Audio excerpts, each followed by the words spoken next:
Hey, what's up, folks? Adam here on The Bearded Prophet, and I have a very special guest joining me today. We are going to talk about some of the insider view of the polls and the real numbers, what's really going on. Can you really believe that Biden has a double-digit lead, that there's no chance Trump is going to win? Or are there really key indicators that might well point to Trump steamrolling again to another victory? Love it or hate it, let's get into what's really going on here. I have my friend Ray on the line with us. He's joining us. And say hello, Ray. Welcome to the program.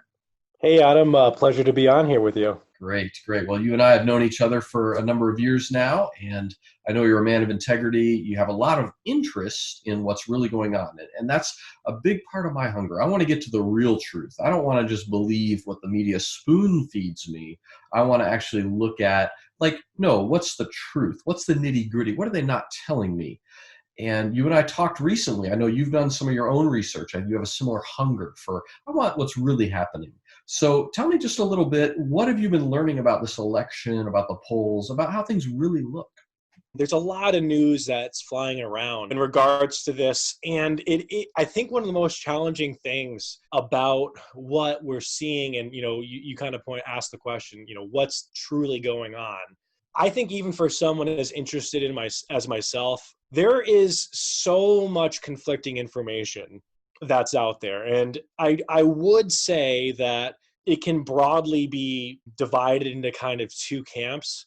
And one of the camps would be kind of the mainstream media, the top-down information. And I'm not even going to say that's necessarily, just because it's coming from the mainstream, is necessarily bad. I'm just pointing that out. And then on the other hand, you kind of have all the alternate media, and you also have more kind of grassroots type analysis or smaller groups that are doing their own polling or whatnot. And the pictures that are painted are very different. And I think just the fact that you have this kind of dichotomy of information on one side, large corporate news organizations, on the other side, grassroots alternative news media, I think that's painting, it's a broader divide that is, I think, runs along party lines, believe it or not. So anyways, to your question, what's really going on?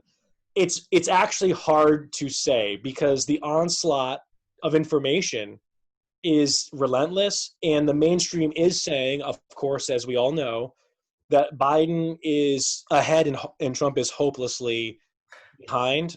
And you've noticed that most Democrats don't feel very comfortable with that. Even the Democrats aren't thinking this is in the bag. In no way you're seeing the urgency to vote from Democrats, because at the end of the day, most people are decided on Trump. Do they like him or do they not like him? And therefore, it's going to be a base vote election. Whoever turns out more voters is going to win. And then on the alternate media side, or more the grassroots side, you have more of a balance where it's not necessarily that Trump's winning in a landslide, but it's very close, and particularly in the Electoral College, which is what really matters. As we know, Hillary Clinton in 2016 won the popular vote. Yeah. I think by a few million votes, but she lost because we have an Electoral College system. So when you break it down in the swing states, in particular, people are mostly concerned. Pennsylvania is probably one of the key states there. In the swing states, you have a lot of information that says that the race is very tight, and in a few swing states, Trump is actually leading by a few points. Right, right. Let me just break in for a quick minute. I know most of you watching or listening are familiar with the Electoral College and the difference between the popular vote and the electoral vote. But just to break it down real quick or give you a quick refresher, the president is not elected by simply winning more total votes in the entire country. Hillary Clinton actually got a few million more votes than Trump in the last election. So if you look at the percentage, I mean, maybe like 51% voted for Hillary and 49% for Trump nationally. And that's because states like California maybe went, 60%, a big state, biggest state, 60% for Clinton, only 40% or less for Trump. So those millions of extra voters going for Clinton, they all went in her camp. But the end result is, the way the president is elected is they have to prevail in whatever state they win. Like, they win all of California's electoral votes. So like it has something like 40 or 50 or 60 votes. I mean, it's the biggest state. So Hillary Clinton won that whole chunk of votes, but she won by, she got that. But Trump won more states, total votes. And so he got in by a solid margin, even though popularly the actual number of people voting for him was slightly less. And so we may well see that again. There's going to be, many more states went for Trump. If you looked at the map, it was all red mostly throughout the middle. He won way more states than Hillary. But because she won the larger states of California, New York, and a few others, she had more total votes. Yeah, and Adam, it's thanks for laying that out, and the purpose behind that, I think, in the way that our country was founded, was they didn't want necessarily one center or the most populous area to kind of be able to control policy for the entire country. So you have most starkly rural versus urban today, and they wanted things to be, population absolutely matters. You do get more votes if you're in a populous area, but you don't just automatically get in it. So it's just limited. So I think that was intentional by kind of the founding of our country. So, but yeah, it is interesting. And, also one little nice tidbit, which is interesting, is, everyone talks about how, terrible the polls were in 2016, how wrong they were. And I think that's really why most people are really nervous. I mean, you have Biden basically has like over an 80% chance to win based on polling, if you look at historical data, and said any president that would have been this far ahead in the poll would be basically a landslide shoo-in. And yet you have this great uncertainty about what really is going to happen, because people have been scarred by the 2016 experience.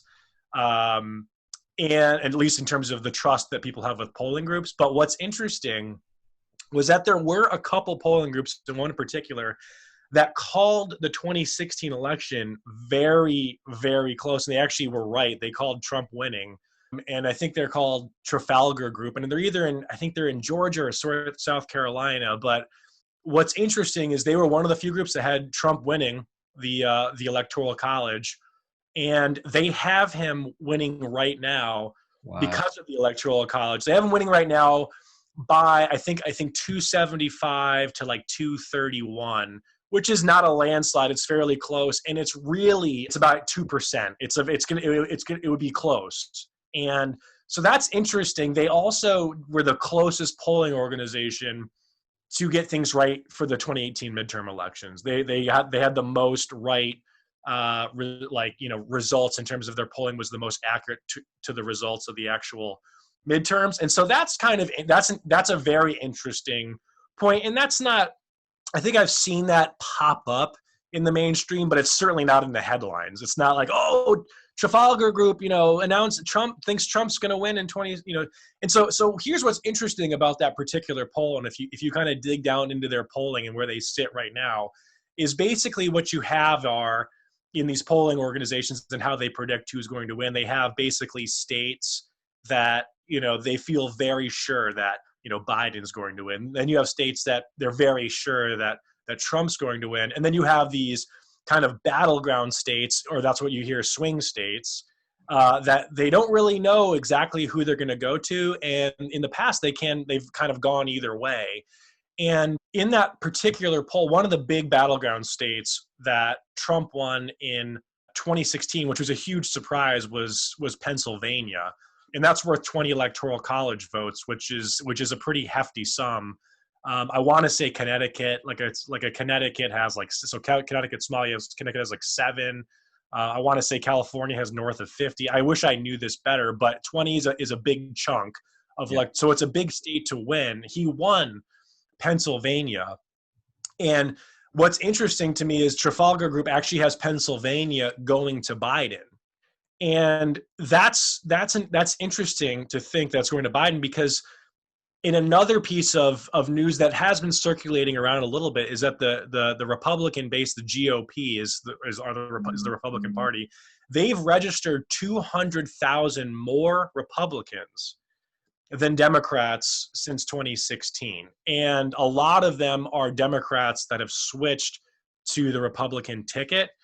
And there was some research done that shows that net switching or net gains in voting registration do correlate to people actually showing up to vote. So people who are going out to Mhm. register, Mhm. they're more likely to vote. They're doing that for a reason. It's because they want to vote. So since Trump won Pennsylvania in 2016, and now the Republicans have 2,000 more Republicans registered there, and that would seem to me that the odds are might be actually in Trump's favor in this go around. And again, there's a lot of other swing states too, but if Trump were to take Pennsylvania in the Trafalgar Group poll, he would really be pulling ahead at that point. So, that's one kind of anecdotal thing that I've seen. You've seen the similar things in like Florida as another monster state that's kind of assumed to kind of go Trump's way, but they've registered I think 150,000 more Republicans than Democrats in the last since the election. So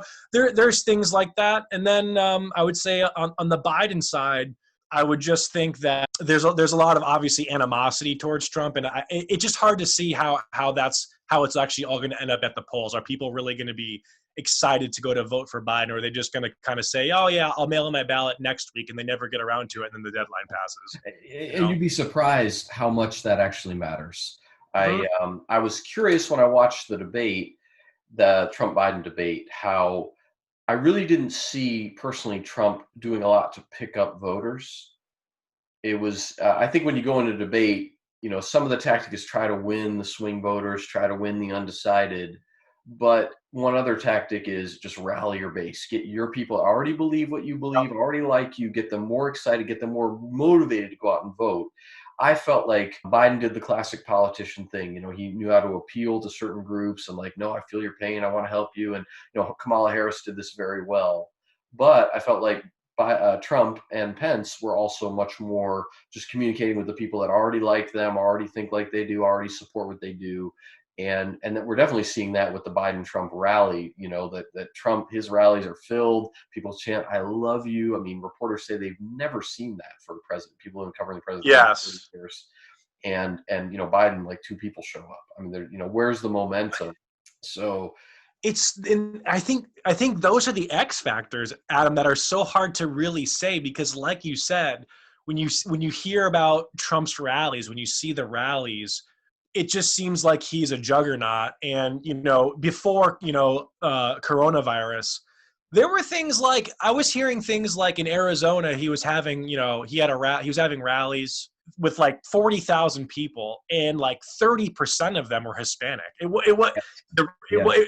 It's not just all a whole bunch of same demographic white men. It's a diverse group of yeah, people, and yeah, that just doesn't jive with what you see kind of in kind of the national headlines, the national polls. And again, the the the disparity, because again, America is a big place. Over 300 million people. And so 40,000 people. That's a lot of people. But in the scope of an election, maybe it's just the 40,000 most excited people that are going there, and blah blah blah. So again, they're all indicators, so you can't really say. But the demographic mix, I would say, is another really interesting point that to me could lead to maybe potentially a surprise in November. And I don't even want me to expand that a little bit. yeah. Well, I would say real quick that the way the far left or the radical left is pushing the race card and trying to really, Biden said it, if you don't vote for me, you're not black, and or something to that effect. If you're having trouble figuring out who to vote for, you're not black. I mean, they're pushing this narrative that all black or all brown people vote Democrat. That's what we do. You would always vote for Biden. You'd never vote for Trump. He doesn't like people of color, and it's just not true. But because that's part of the narrative that's being forced or pushed through, the mainstream media will never tell you or never highlight, look, 30% of the people at this rally are Hispanic. They're, brown skinned folks who are there rallying for Trump, supporting Trump. And, they're not going to tell you that. It wrecks the narrative that they're trying to put out. But that's why I like that you're saying don't put all your faith in the mainstream polls, but look at this one polling agency. Maybe they're not as famous, but they've been dead accurate in 2016, accurate in 2018, and they seem sober enough to have like realistic projections for 2020, and it looks like a Trump win. Trump win, or at the very least, it's not going to be. It's not going to just be like this runaway where, you know, Biden's going to win the Electoral College with 430. You know, it's going to be, at the very least, it's going to be a battle. Like that I think that's at the very, with everything that when I put everything together, the mainstream narrative of Biden landslide, polls Biden landslide, I always reserve the right to be wrong. I mean, I think that's part of, you know, having humility, but it just doesn't add up with what some of the things you're saying. And on polling in particular, people ask, you know, well, why were the polls so bad in 2016?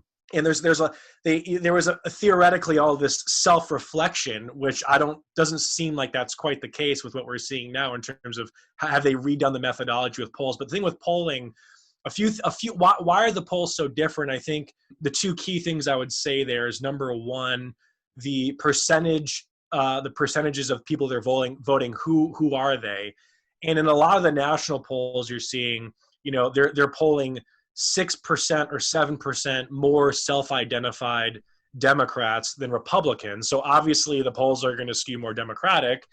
And then secondly, they're also just kind of polling broadly and not necessarily polling likely voters. So when you just poll anybody and they say, oh yeah, I'd vote Biden, they may not be the most likely to vote. They may not even be registered, but they might be counting them in the results. So obviously someone, if they ask them, are you registered to vote? Yes. Are you planning on voting? Yes. Okay, that's probably a likely voter. They ask him, are you likely to vote? Yes. Are you registered to vote? No. They might count them anyways. And I guess the point is, they're the sample that the way they're doing the population, that the people they're calling, is not necessarily representative of the people who are going to show up at the polls. And I think there's that. And then just for the really interested person, there's a couple other developments with the cell phone and spam blocking technology. People are just less likely to pick up their phones now. So there's kind of a bias to select people who are more likely to pick up their phone. I don't know what that would be, but I guess my point is, sample's weird. It's a weird sample of people that are actually answering their phones when they get called by spam numbers. One of the bad jokes is Republicans are too busy working, you know, to pick up their phone and answer a pollster. Right. You know, they're less likely to answer in a poll, but darn it, they are going to vote, and they know who they're voting for, but they're too busy working. They have jobs, they're running companies, they're making money, and so they ain't got time to answer these polls. And so sometimes in those demographics, you're getting folks that may have more time on their hands, may watch more TV. The more TV you watch, the more likely you are to be skewed by what the mainstream media says and buy into this narrative. But like, it's interesting. You know, I try to think it's also interesting to me. It's like, what kind of is there a difference in worldview generally between Democrats and Republicans, or we'll say conservative or liberal, maybe is a better way to put it, because I think people are becoming pretty alienated from those party lines. But is a conservative is someone who's more likely to be individualistic thinking, more when I say individualistic, think self.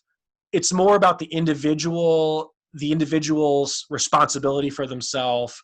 It's also, I think there's a lot of skepticism, which can obviously border on cynicism. So like if someone is feeling like they're an independent, autonomous agent going through the world, and they get a phone call from a random number, and they're conservative, they have a conservative worldview, they're like, this has nothing to do with me, I'm an individual, I'm just going to ignore it.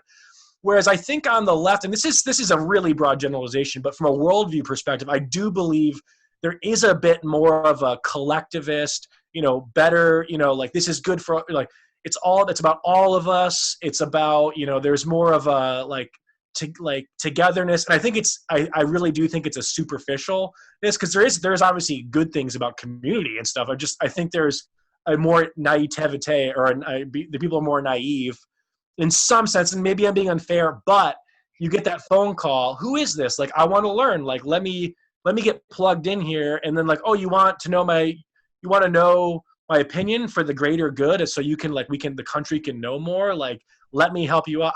Again, I'm being very speculative, but there is I just wonder if the person who's more likely to pick up their phone may have maybe leaning more in that way. And that's just a really silly speculation, but I do like to think about stuff like that. Sure. Oh, I think it's legit. And that explains why the pollsters are doing their job as best they can. And they may not have changed their methodology. And they may say, we only polled registered voters, we even polled likely voters, and they skewed, 10% for Biden or this and that. And they're not specifically lying to you. But like Ray was pointing out, there might be reasons that people that fall more in the conservative camp didn't want to take the call, didn't take the call, didn't bother to answer, or didn't want to give their opinion. And I think another thing is, and tell me what you think about this, Ray.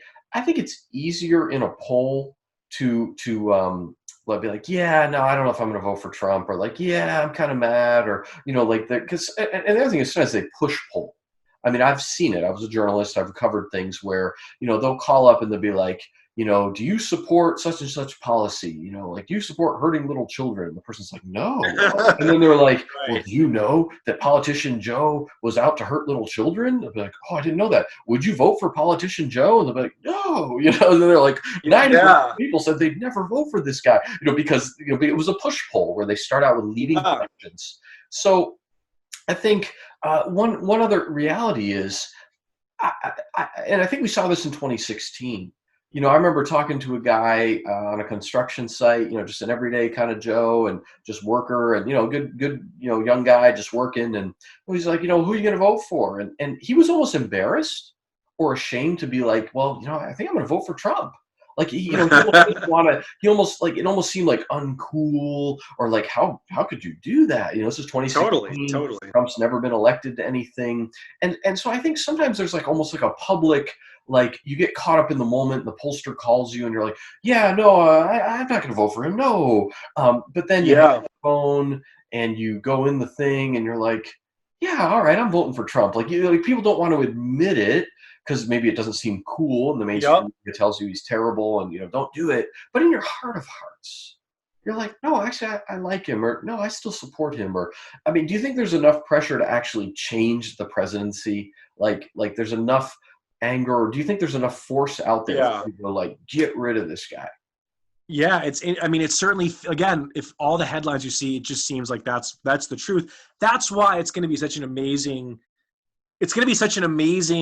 event to live through. And specifically, and by the way, I just want to say that the phenomenon you're mentioning is, in some sense, it's the shy voter, it's the shy pulse, the person who's shy, and sometimes there may be a nefarious reason where the poll's done in bad faith, like you were saying, where they're forcing the questions on the person and framing them in a way that makes them answer the way they want them to. But then also just shy voters, because like you said, it's not the celebrities aren't endorsing Trump. In fact, they're vilifying him. And yeah, I think that's why it's going to be fascinating. And it's really sad. Coronavirus is a whole nother thing to unpackage, but it would have been because I would have loved to see what the turnout would, if it was just a standard normal election where everyone goes and pulls the lever. Certainly there's absentee ballots, but everyone goes and pulls the lever generally. Because I am nervous. I am nervous about the potential for voter fraud. For all, we've already seen stories of, oh, there's 1,200 ballots dumped in a ditch and they're all got Trump's name. I mean, I'm nervous about that, but it makes it all the more potentially exciting. I mean, if Trump were to win alone, that's even a close victory. That alone would be incredible, given the information that we all know and see every day in terms of how Biden's crushing Trump, how everyone hates Trump. But if Trump were to win in a real kind of a landslide, wow, that would be a historic moment. That it would, I don't know, that would be just something that would knock the socks off of, I think, tons of people, like on both sides, even for me. And it's not that I don't think, to me, it seems logical with the responses, again, the on the boots, on the ground responses of Democrats in a lot of these cities and a lot of these states towards emergencies and unrest have been deeply unpopular. Mm. with the populations on both sides. I mean, Mm. whether you're talking about, and again, coronavirus is a totally separate topic, and there's a lot of nuance there. But if you're talking about kind of business and lockdown practices that seemed a little bit overreaching, or whether you're talking about some of the protesting and riots that we saw in reaction to George Floyd, like a lot of the responses of Democrats are just deeply unpopular, you know. So it'll be interesting to see. So there's just so many things like that. There's so many things like that that say this is adding up to maybe a Trump landslide. Again, Trump pointed this out in the debate if you watched it. Police departments, police unions, police are generally, or you know, overwhelmingly, I think all of them are unions. Mhm. They've historically, and actually all unions historically, deeply democratic, because you know they've pushed labor rights and all that stuff. Okay, fine. You know, there are, I don't know how many, but many police unions and police departments endorsing Trump, which is by itself crazy compared to historical, you know, leanings to support Democrats. Mhm. And then number two, zero police departments and unions are endorsing Biden. It's just like police organizations, and that's kind of just like Mhm. that's pretty historic. And you think about everybody who might be a Democrat but doesn't really agree that we should be, you know, defunding the police, or, you know, there was a poll done in some of the most, you know, like the hardest hit inner cities, where I think 80% of African Americans said, you know, they wanted more police, not less. So Yeah. there's all these little things that you see. And then again, back in August, there was a poll done, I think it was by Rasmussen, and it said that Trump has like a 30% approval rating by African Americans, which is like multiples higher than is ever been recorded for Republican. You know, so there's just all these things that just don't really add up to like, okay, everyone hates Trump. It's going to be a total landslide. But again, I could be wrong. It's just the pieces of the puzzle don't add up. That's all I can really tell you with certainty.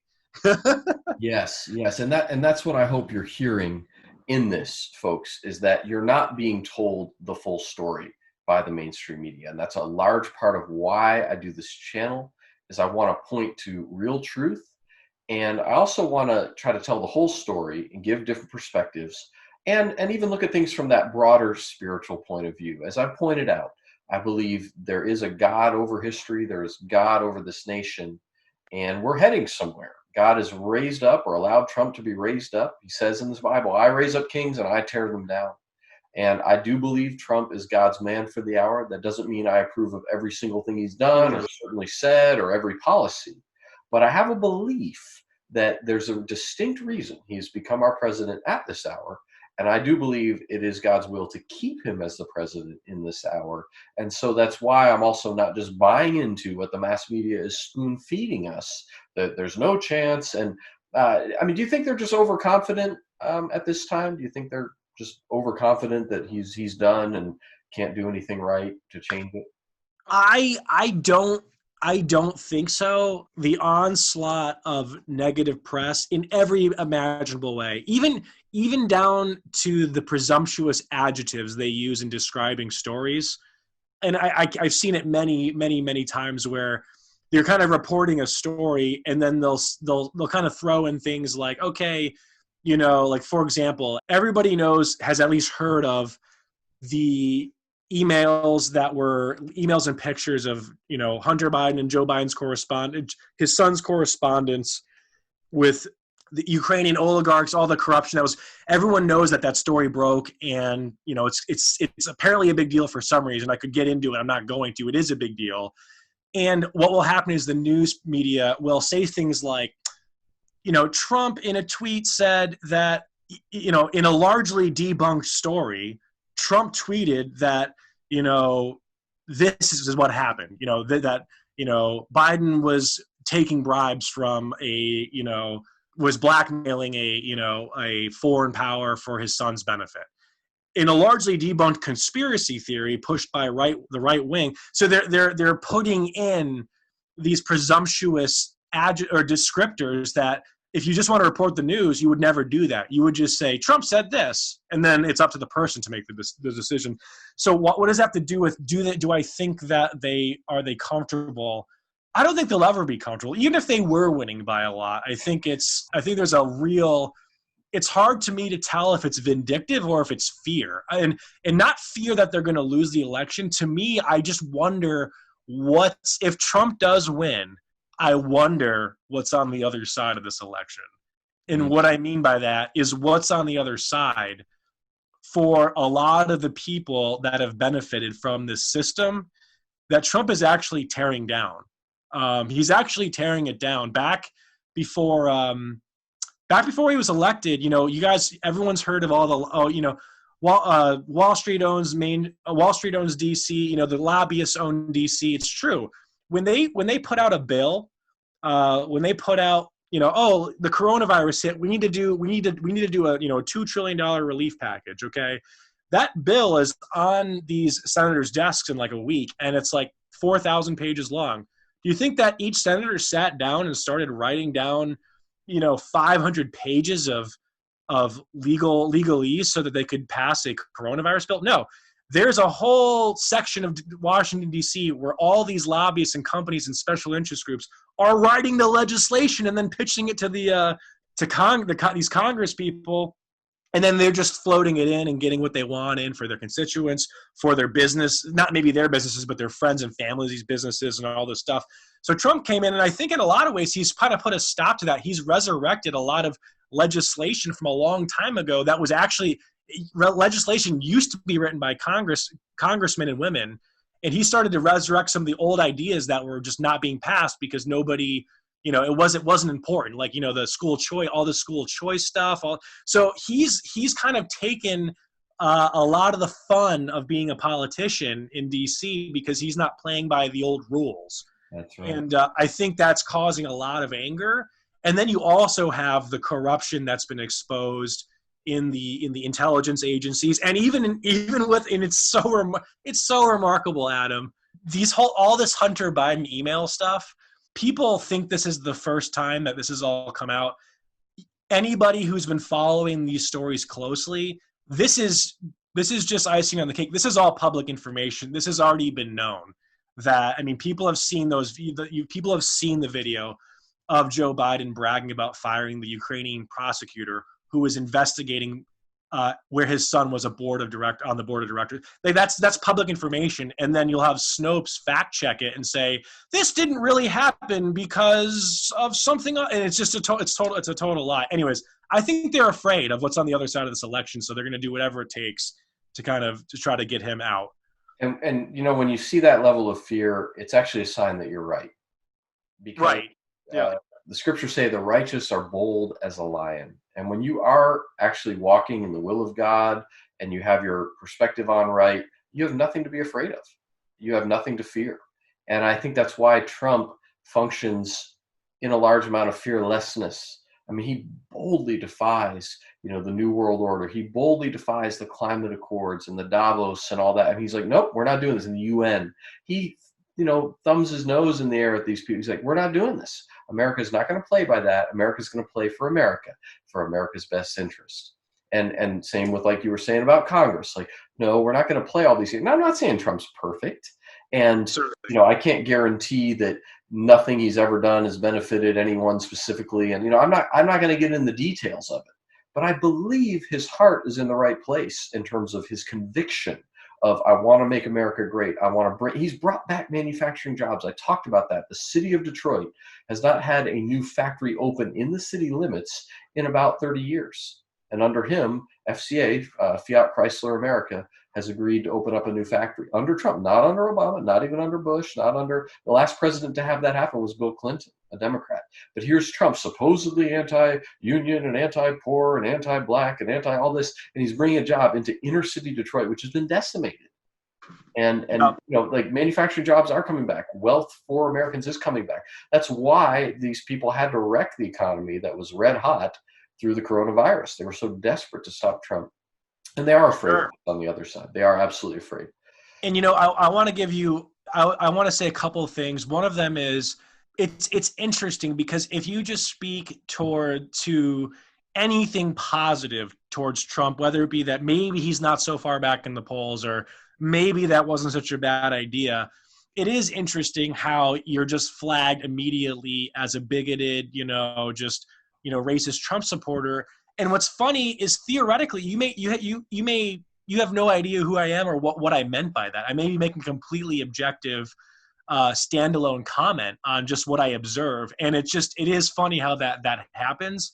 But I want to give an anecdote because this actually the final anecdote, and we can talk about other things besides the election, because I will say that I just want to give people the idea that what I'm seeing is not just everything, like you said, everything that you're seeing in the headlines is actually, there's a lot of other information that would suggest otherwise. I'm not predicting a Trump win. It could go to Biden, like it certainly could, and we should all think about that. We should all think about that. We should be prepared for that spiritually. But I don't want anyone to feel in despair, like there is no hope. But on a personal note, what's funny is, and I'll share this, and I'm not the only one I've heard this from. On a personal note, mm-hmm. I didn't vote for Trump in 2016, and I didn't vote for Hillary either. I wrote in a candidate, and actually a lot of people did that because they felt defeated, and a lot of people still do. I see that a lot today, where people are like, they're just both so awful, I'm not going to vote or whatever. So you see a lot of that. But what's funny is I didn't vote for Trump. I didn't really watch him in 2016 on the campaign trail. I didn't really care. I was like, this is absurd. Like, how is this guy running? He's just some, it was just crazy. It was like ridiculous. I couldn't believe how far he got, and neither could the media, of course. And I will say two things. I remember, obviously, on election night, when he won, I was deeply relieved. I was like, I'm so glad Hillary didn't win. And I didn't know what to think about Trump, but I was glad that he won. And then what was crazy is over the next few months, I started to listen to him because I never had listened to him. I started to listen to what he was saying. And it's hilarious because if what I'd call a far left anti-Trumper kind of heard me say this, they're going to say it's a dog whistle. It just, the accusations are ridiculous, but you listen to what he says and you listen to people who were around him who weren't really for him, and you listen to what they say. And all of a sudden I realized that he knows exactly what's going on. In particular, I think it was his acceptance speech was awesome. When he became, and I was like, wow, he's actually a very gracious person, telling everyone how excellent they are. And some people think that's just ridiculous, but if you actually listen to him, he's being very genuine. How like, oh, he's an amazing person, does an amazing job, blah blah blah. He gave a speech in Poland a few months after he was elected. Everyone should go and listen to it if they have the time. It's an amazing speech where he basically is talking about the existential threat that the Christianity founded West faces. And it was, when I listened to that, I was like, okay, this guy is someone totally different than I had him pegged for.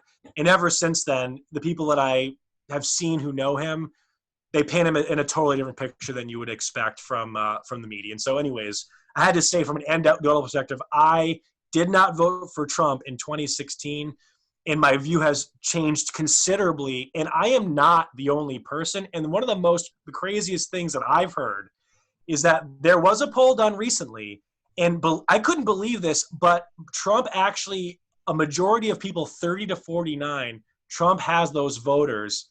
I think it was 51 to 38% Trump versus Biden. So I never thought millennials my age living in kind of a more liberal part of the country would ever, tilt towards Trump. But I think a lot of people kind of see what's really going on here. It's really a litmus test.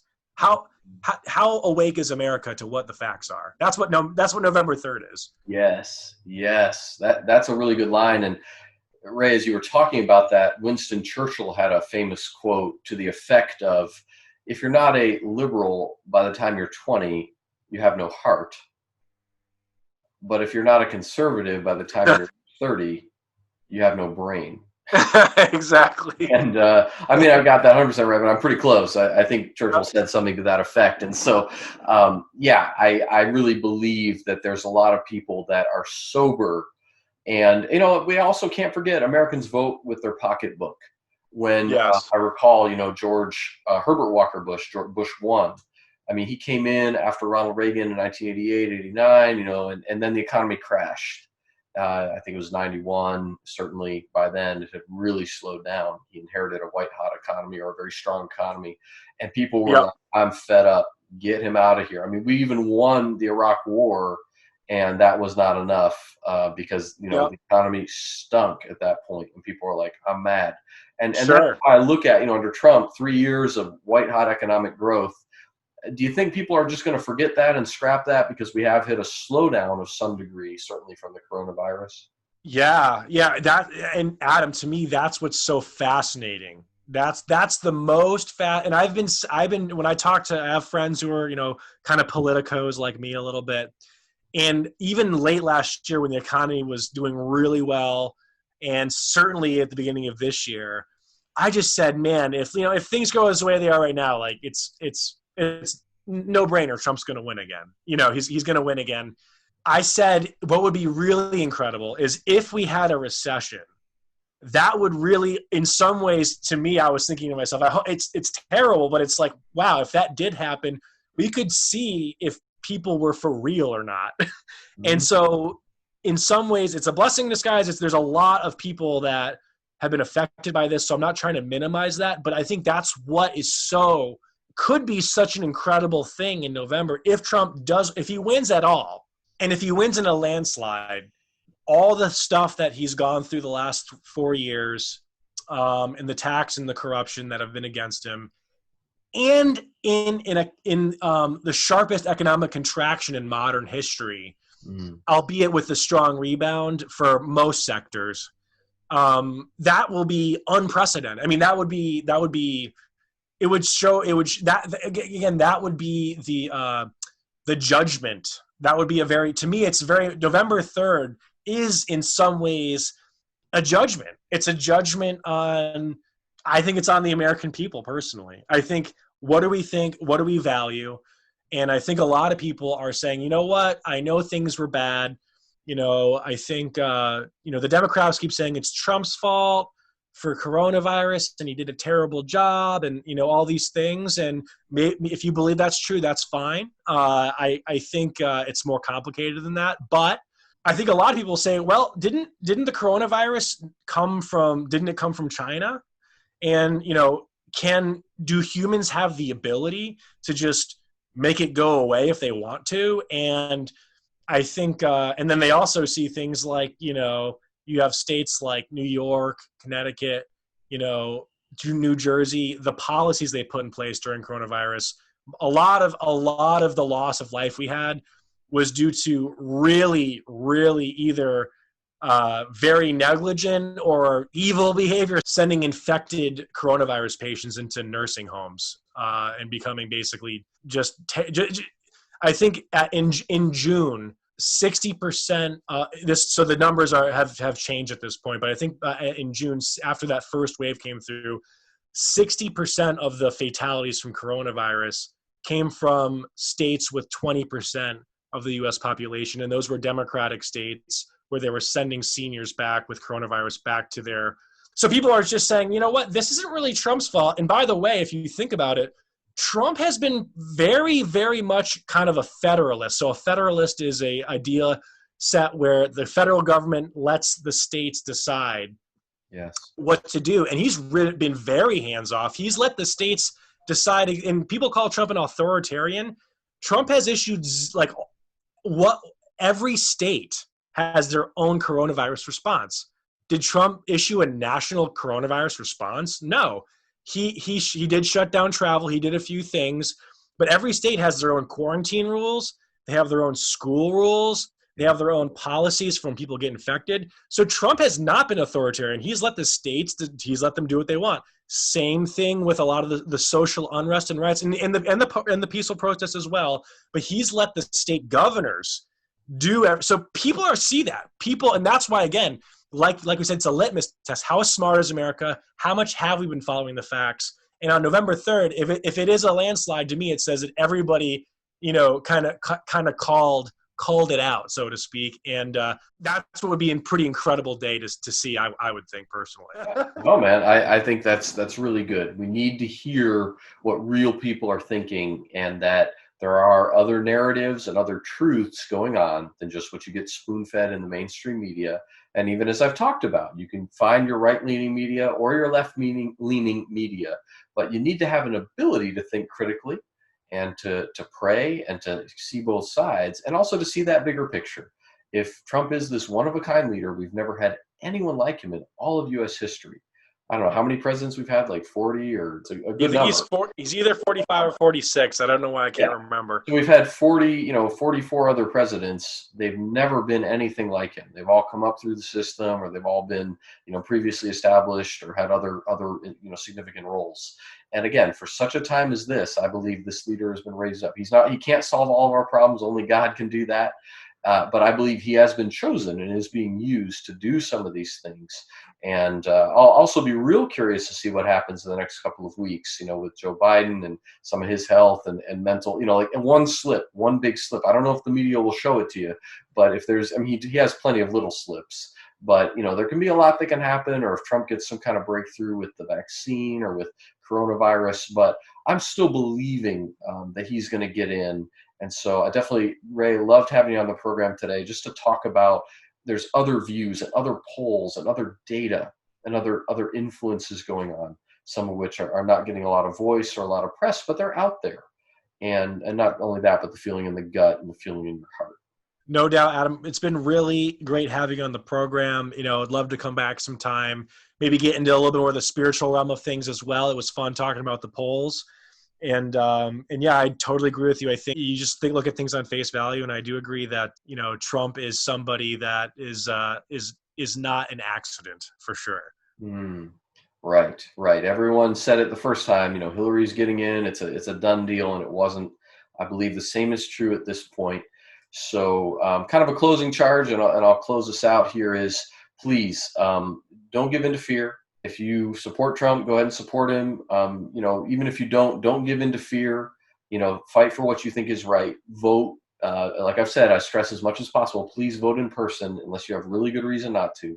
I believe those votes are the hardest to discredit. And, vote your conscience, stand up for what you truly believe in, and pray. We cry out for this nation. We need God to have mercy, whether Trump wins or somehow Biden gets in, which again, I don't believe that he will. But, the Bible commands us to pray for the leaders who are over us, good, bad, or otherwise, whether you agree with them or not. So even if you don't agree with Trump, you can still pray. He's still in office, guaranteed, for the next few months, and I believe for the next 4 years.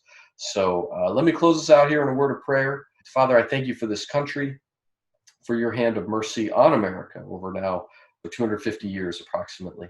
And God, I ask for your mercy on this election. I ask for truth and justice to prevail. God, you know the truth, and you are the truth, and you are just. And so I ask for those things in Jesus' name.